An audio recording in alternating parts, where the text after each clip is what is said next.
Assalamualaikum warahmatullahi wabarakatuh.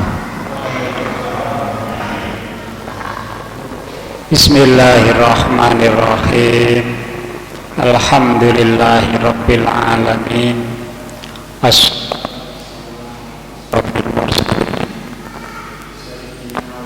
ala Muhammadin wa ala alihi wa sahbihi ajma'in.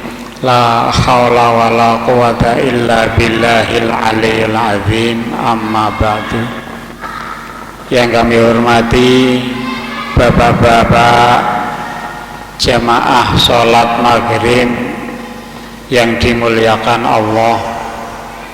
Yang pertama dan yang paling utama, marilah kita selalu memanjatkan puja dan puji syukur kita kepada Allah Subhanahu wa ta'ala, bahwa pada kesempatan yang mubarak ini kita masih bisa berkumpul, bisa menjalankan rutinitas sholat berjamaah. Mudah-mudahan apa yang kita lakukan senantiasa mendapat ridho dan balasan dari Allah Subhanahu wa ta'ala. Yang kedua kalinya sholawat dan salam kita aturkan kepada junjungan kita Nabi Agung Muhammad sallallahu alaihi wasallam. Mudah-mudahan dengan kita membaca sholawat, insya Allah besok di hari kiamat kita bisa mendapatkan syafaat. Amin Allahumma amin. Bapak-bapak serta para hadirin yang kami hormati, sebelum mutalaah kita mulai, marilah kita selalu membaca surat Al-Fatihah yang dikhususkan kepada Gusti Rasulullah Sallallahu Alaihi Wasallam beserta keluarga dan sahabatnya, khususnya kepada diri kita sendiri dan keluarga. Bismillahirrahmanirrahim. Ila hadratin Nabi Mustafa Sayyidina Muhammadin Sallallahu Alaihi Wasallam wa ala alihi wa azwajihi wa dhurriyyatihi wa ali baitil kiram syai'ulillah lahumul fatihah.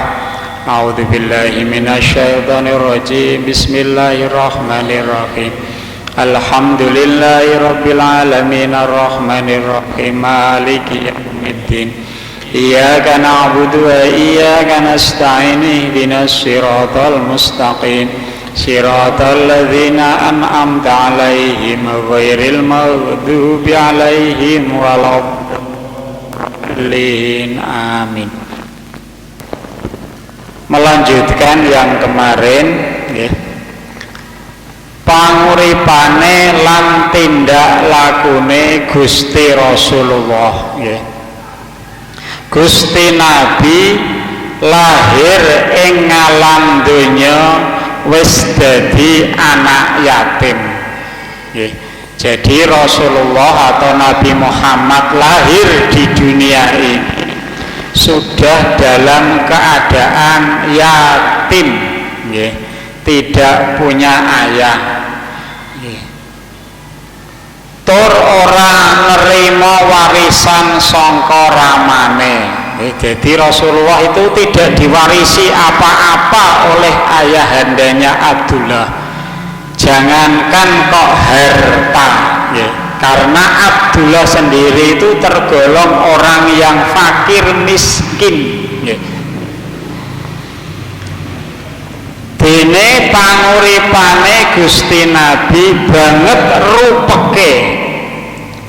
Mulane banjur disambi nyambut gawe angon wedhus kelawan bareng-bareng sedulure kang tunggal nyusu. Jadi Rasulullah itu sewaktu kecil itu sudah bekerja.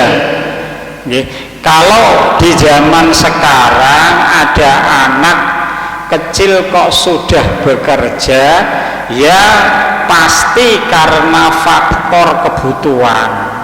Bukan ingin kaya, orang no bocah cilik nyambut gawe kok sugih ya. Karena memang faktor kebutuhan. Rasulullah juga begitu, faktor kebutuhan ya. faktor apa itu? Karena apa itu? Ya kepingin mempunyai keinginan.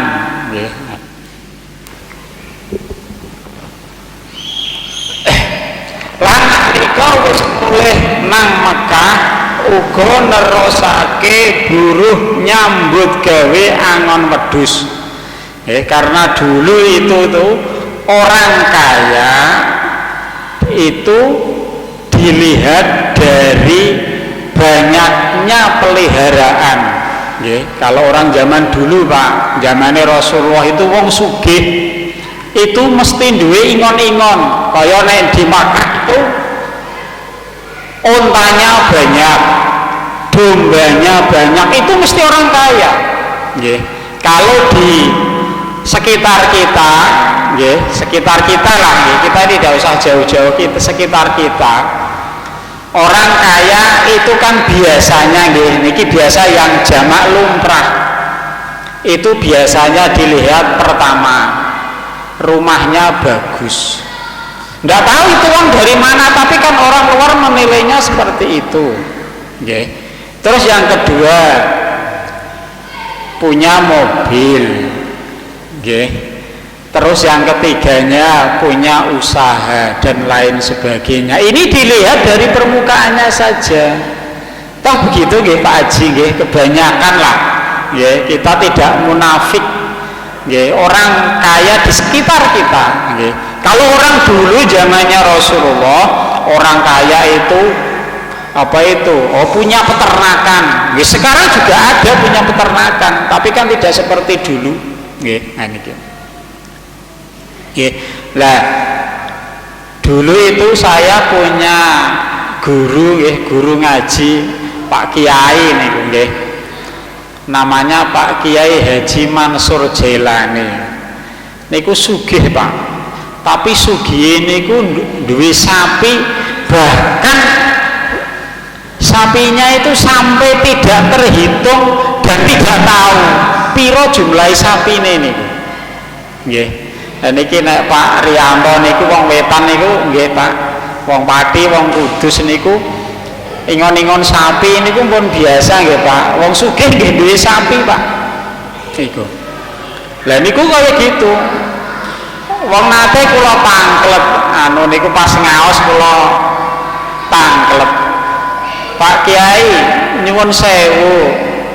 Sapine panjenengan sapine Pak Kiai si pinten jumlahe? Lho malah jawabane niku apa aku duwe sapi. Moko sing rumangsa ngingoni niku ngaku piyambak. Iki sapine sapa? Iki sapine Mansur wonten pira? Mriku wonten gangsal, mriku wonten sekawan, ngantos pinten-pinten, tapi mboten nate diurus. Nggih. Karena apa? Nggih dipikirannya seorang ulama itu wis ora mikir dunya, sing dimikir ya ngaji, sing dipikir ya zikir, emut ring Gusti Allah niku nggih. Niki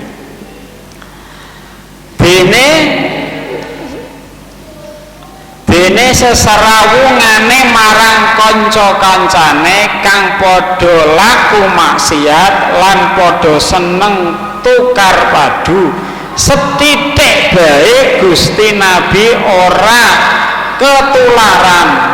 Jadi di zamannya Rasulullah kecil, di lingkungannya itu sudah menjadi kebudayaan orang-orang jahiliyah.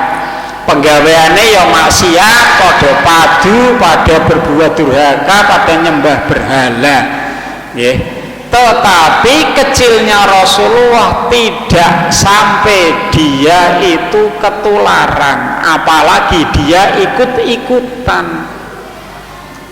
Beda zaman anak-anak remaja sekarang, anak-anak bocah-bocah nom saiki. Kalau orang melu kancane dikatakan ora gaul, ora apa itu, ora modern dan lain sebagainya. Malah temen oleh benci. Jadi Rasulullah itu benci kalau ada orang berbuat maksiat. Lan uga ora tahu melu nyembah ing sembahane wong-wong iku mau, lan ora tau nglakoni ing kelakuan kang padha ditindakake dening iku mau. Jadi sedikit pun akhlak Rasulullah iku terjaga, walaupun di sekitar lingkungannya Rasulullah banyak orang-orang berbuat maksiat, banyak orang-orang yang melakukan menyembah berhala dan lain sebagainya. Rasulullah tidak sedikit pun mengikuti mereka. Karena apa? Karena Rasulullah itu sudah dijaga mulai dari kandungan ibunya hingga Rasulullah itu wafat, itu sudah dijaga oleh Allah Subhanahu wa Ta'ala. Makanya Rasulullah itu dinamakan maksum. Napa niku maksum? Maksum itu dijaga dari berbuat maksiat atau berbuat dosa. Kalau kita yang jaga siapa? Ya diri kita. Sekuat tenaga kita itu jangan sampai tiap hari itu mengkonsumsi berbuat maksiat atau berbuat dosa. Karena di mana-mana kita keluar ya banyak hal-hal atau banyak gangguan-gangguan yang sering secara sengaja maupun secara tidak sengaja itu akhirnya kita berbuat. Karena kita bukan nabi kan akeh dosane. Lah nek wis akeh dosane ya akeh istighfare. Akeh njaluk ngapurane ring Gusti Allah aja dibolan-baleni. Nah niku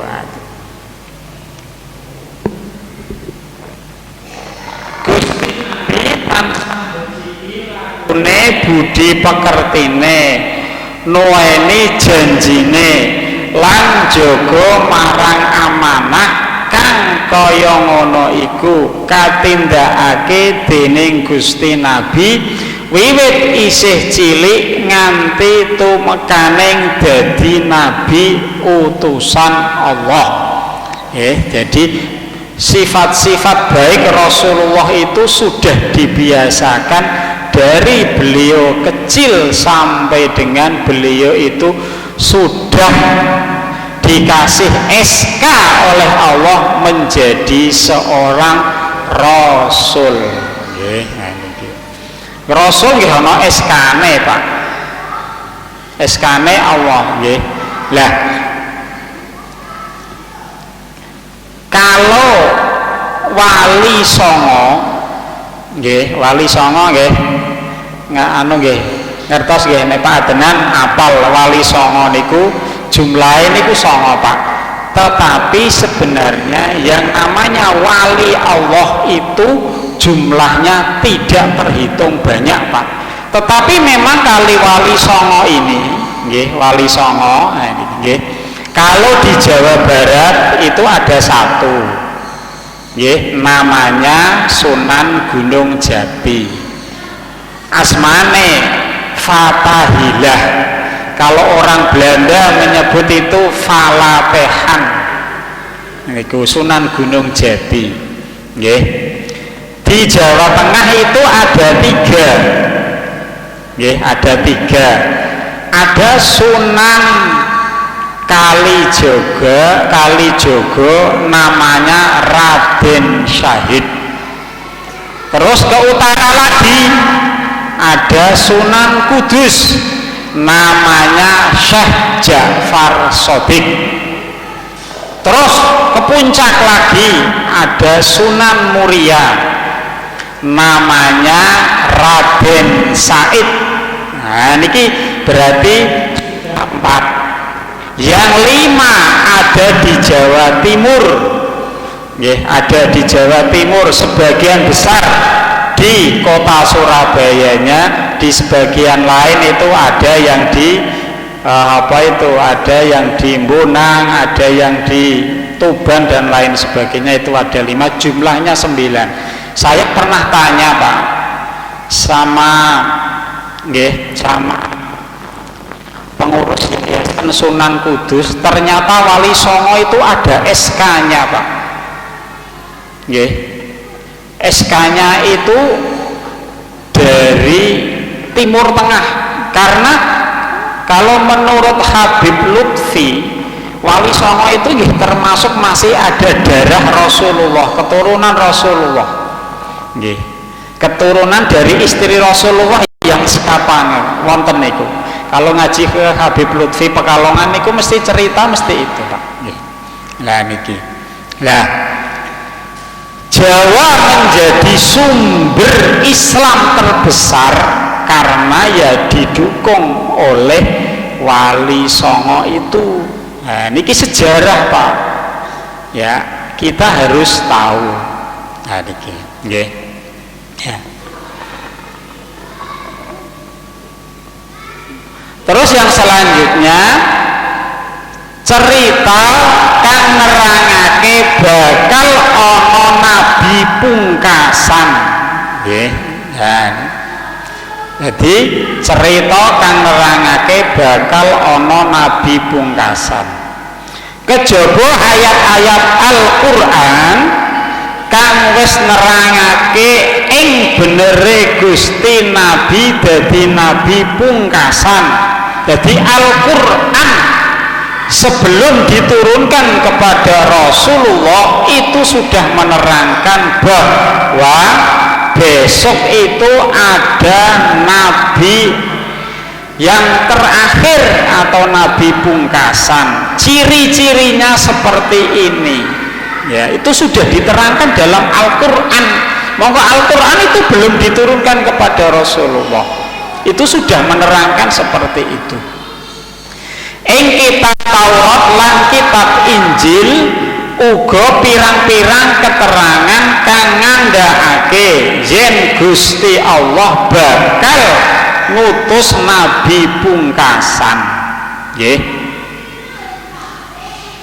Kitab Taurat yang diturunkan kepada Nabi Musa alaihi salam menerangkan bahwa besok itu ada nabi yang terakhir atau nabi yang pungkasan.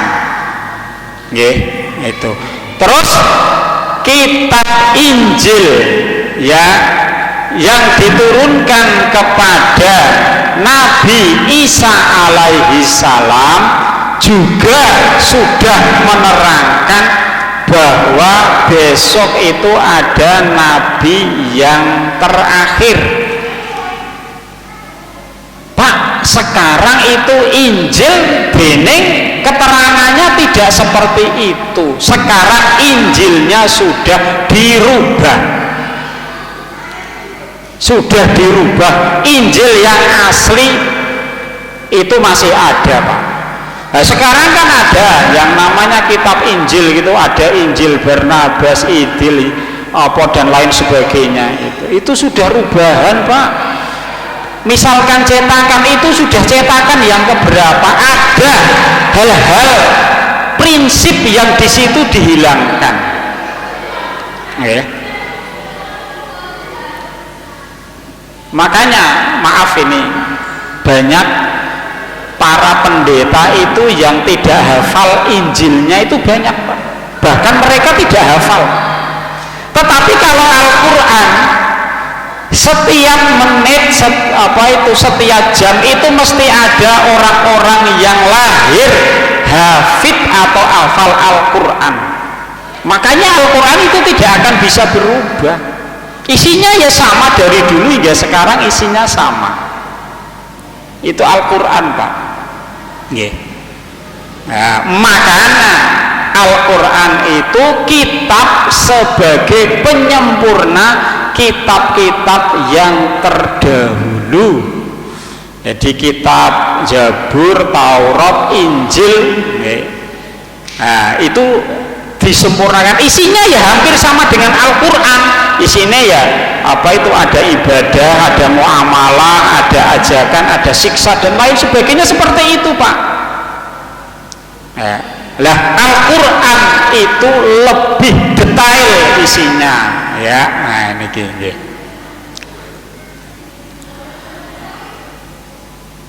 uga pirang-pirang keterangan kang ngandhakake yen Gusti Allah bakal ngutus nabi pungkasan yaiku Nabi Muhammad. Malah ing kitab Injil ana keterangan yen Gusti Allah bakal ngutus nabi kang jeneng para Khalid lafal par Khalid cocok ing lafal Muhammad. Ya, di dalam kitab Taurat itu ada sebuah kata-kata yang di situ itu ada menyebut nama Muhammad, Pak. Nggih, niki. Nggih. Maknane podo, artinya sama. Nah niki nggih. Nah niku nggih. Makanya apa itu Al-Qur'an itu nggih. Itu kan semuanya itu kan ada asbabun nuzulnya, kenapa ayat Al-Qur'an itu kan turun. Nggih. Jadi Al-Qur'an kan turunnya itu tidak semushaf itu, tetapi turunnya itu bila Rasulullah itu menghadapi sebuah dilema atau sebuah permasalahan yang Rasulullah itu tidak bisa menyelesaikan. Jadi akhirnya Al-Qur'an atau ayat Al-Qur'an itu diturunkan. Kalau Al-Qur'an sekarang kan sudah runtut itu. Misalkan surat Al-Baqarah, nanti terus Ali Imran, Al-Imran atau An-Nisa. Nah dulu itu kan pencar apa? Al-Qur'an itu menurut kebutuhan turunnya. Menurut kebutuhan Rasulullah menghadapi situasi seperti ini, turun ayat Al-Qur'an. Nah, ngoten nggih. Temurune wahyu kang kawitan. Nah, ini jadi turunnya wahyu yang pertama, nggih.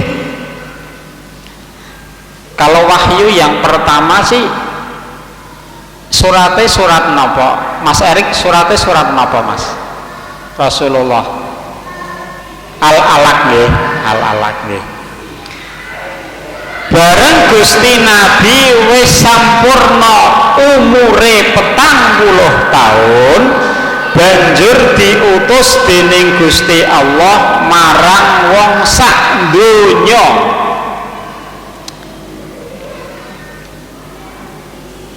Nggih, marang wong sak donya. Lan nalika Gusti Rasul arep tampa wahyu luwih dhisik dituntun dening impen kang bagus-bagus. Nggih, Rasulullah itu sebelum menerima wahyu pertama itu tiap malam itu Rasulullah mimpi, tapi mimpinya yang bagus-bagus. Nggih, mimpinya itu yang baik-baik. Sehingga impene terang kaya ketinggalan, mulane Gusti Nabi banjur uzlah. Uzlah niku napa? Uzlah niku nyepi, nggih. Ing Gua Hira perlu arep ngibadah awan bengi. Gusti Nabi ana ing Gua Hira terkadang 10 bengi, terkadang sak-sake lan uga kelawan gawa sangu kang cukup. Nggih. Jadi Rasulullah itu seneng nyepi, tapi jangan diartikan bahasa nyepi-nyepine wong saiki. Wong siki nyepine ring nggone gunung endi Pak? Cilacap Serandil nggih. Niku mboten uzlah namanya. Niku nyepi cari sesuatu. Tetapi kalau Rasulullah uzlahnya atau nyepinya itu benar-benar kepengin dekat dengan Allah, kepengin apa itu menjernihkan hatinya Rasulullah, ya, supaya apa itu pikiran-pikirannya Rasulullah yang jelek-jelek itu hilang. Jadi benar-benar mendekatkan diri kepada Allah, Pak. Mintanya ya hanya kepada Allah. Nggih, kadang Rasulullah itu bisa sampai 10 malam di gua, nggih. Kalau 40 tahun Rasulullah itu sudah punya istri, nggih. Istrinya Siti Khadijah, nggih. Nah, ing siji dina banjur Gusti Nabi ketekanan malaikat Jibril kelawan muni, bunga ya Muhammad, ya berbahagialah hai Muhammad. Tapi pada waktu itu Rasulullah itu belum tahu kalau yang datang itu malaikat Jibril, nggih. Aku Jibril lan sira utusane Gusti Allah marang iki umat. Monggo ngendika malaikat Jibril, maca Muhammad. Gusti Nabi muni, aku ora bisa maca. Rasulullah itu sebelum menjadi seorang nabi itu tidak bisa membaca, Pak. Rasulullah juga apa itu tidak bisa menulis, ya. Karena apa?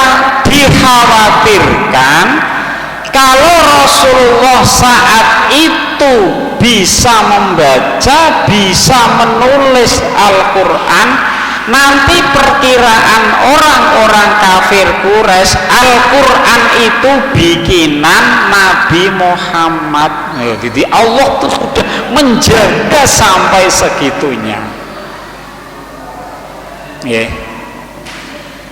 Makanya Nabi Muhammad itu apa tidak bisa membaca, gitu.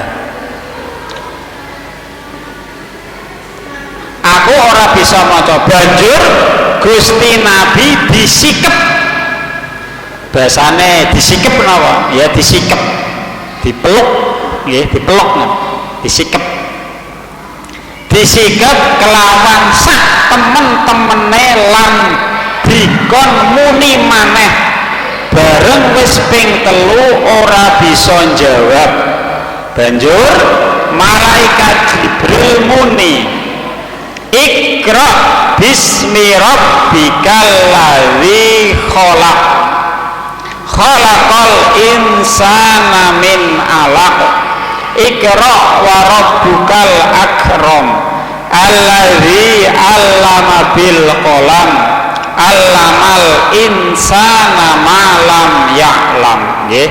Jadi itu wahyu yang pertama yang diturunkan kepada baginda Rasulullah, yaitu surat Al-Alaq 5 ayat.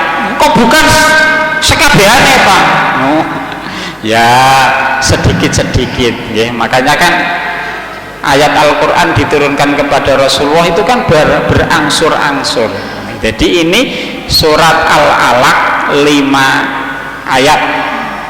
Sawise Gusti Nabi maca itu dituntun ambi malaikat Jibril, Pak. Nggih, Rasulullah dituntun macane niki, nggih. Banjur terus mulih kelawan gemeter lan muni marang garwane Siti Khadijah, aku kemolono, aku kuatir marang awakku. Ya, jadi Rasulullah itu ketakutan, Pak, karena memang belum kenal, belum tahu kalau itu malaikat Jibril. Ya, coba panjenengan, ya, didatangi tinggi besar, jenengan bisa berbuat apa? Ya. Nah, tidak tahu itu makhluk apa, mestinya kan jenengan ya ada rasa takut, ada rasa khawatir dan lain sebagainya. Aku khawatir marang awakku. Siti Khadijah banjur jawab, ya. sampeyan sampun susah-susah Gusti Allah mboten badhe nyoba awon dateng sampeyan. Jadi Siti Khadijah berperan sebagai seorang istri yang baik, memberikan motivasi, memberikan kekuatan kepada Rasulullah. Wis dibombong-bombongi, jenengan ora usah khawatir, nggih.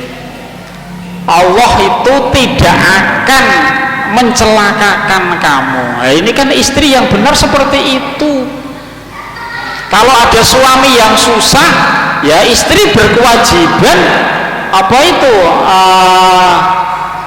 memberikan dorongan, memberikan support. Ya, ojo nek istri susah malah ditambahi disusahi, ya. Diumai paidu. Nah niki nggih. Nah, Siti Khadijah mboten nggih. Ya karena memang sudah dewasa nggih, karena umurnya juga sudah lebih ya, Rasulullah dibombong-bombongi. Ya, niki. Sampeyan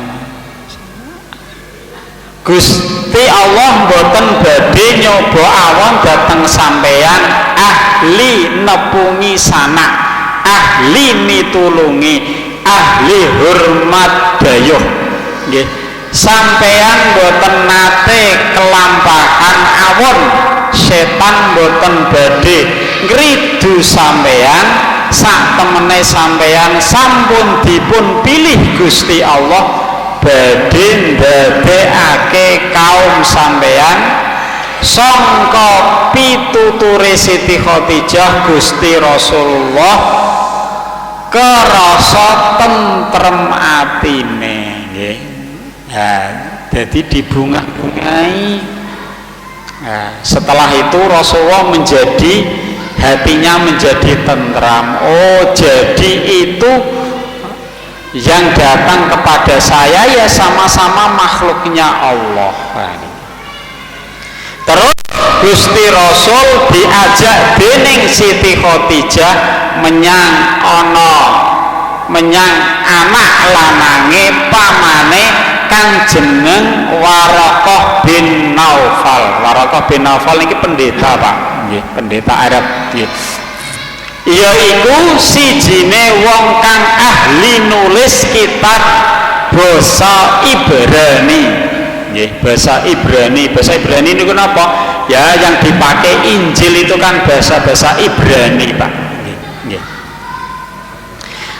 Injil ing kono banjur Gusti Nabi diperintah ngendhekake apa kahananan kang ana ing guwa nggih. Jadi Rasulullah di dalam gua disuruh bercerita dari awal Rasulullah itu nyepi, didatangi malaikat dan seterusnya, ya dikon cerita. Sing nyuruh siapa? Pendeta Waraqah bin Naufal itu.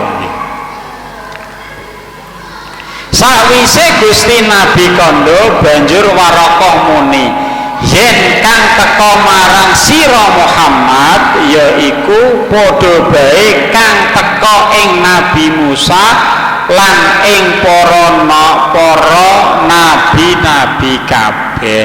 Nah, jadi dijelasake pendeta itu menceritakan bahwa yang datang kepadamu itu ya sama seperti yang datang kepada nabi-nabi sebelum Nabi Muhammad. Ya. Jam pinten Pak niki Pak? Isai jam pinten? Jam 09.16 nggih. 4 menit nggih. Nah, niki pun ajeng rampung nih, ngampun niki. Yaiku padha bae kang teka ing Nabi Musa lan ing para nabi-nabi kabeh. Saka keterangan kang kaya mengkono iku banjur Gusti Nabi ayem. Setelah Rasulullah pendeta itu menyampaikan sesuatu, akhirnya Rasulullah hatinya menjadi damai ya. Jadi saat itu juga mulai wahyu dari Allah itu diturunkan kepada Rasulullah berangsur-angsur ya. Wahyu itu sekarang dimushafkan. Jadi kita itu sebagai umat Muhammad yang paling beruntung, Pak. Karena apa? Melihat bukti otentik bahwa wahyu, yaitu Rasulullah itu wahyu yang di dalam Al-Quran itu, kata-katanya, lafalnya yaitu yang diturunkan ya. Misalkan contoh saja yang gampang itu surat Al-Kafirun ya. Nah itu kan orang beragama, pada prinsip orang beragama kalau masalah agama itu tidak boleh sama, karena yang boleh sama adalah ya rasa sosial kita. Kalau agama ya agama kamu, silahkan kamu ibadah menurut agama kamu, kalau saya yang menurut ibadah menurut agama saya, itu yang diperbolehkan ya. Kan sosial, itu kan masalah kemanusiaan ya, walaupun ya orang-orang non muslim kalau itu tetangga ya baik sama kita ya kita baik ya. Islam kan seperti itu ajarannya ya. Bapak-bapak serta para hadirin sekalian yang kami hormati, demikian kajian pada kesempatan kali ini. Mudah-mudahan apa yang kami sampaikan bisa bermanfaat, khususnya kepada saya pribadi dan kepada bapak-bapak yang hadir di semuanya. Kurang lebihnya kami mohon maaf. Kami tutup billahi taufiq wal hidayah. Wassalamualaikum warahmatullahi wabarakatuh.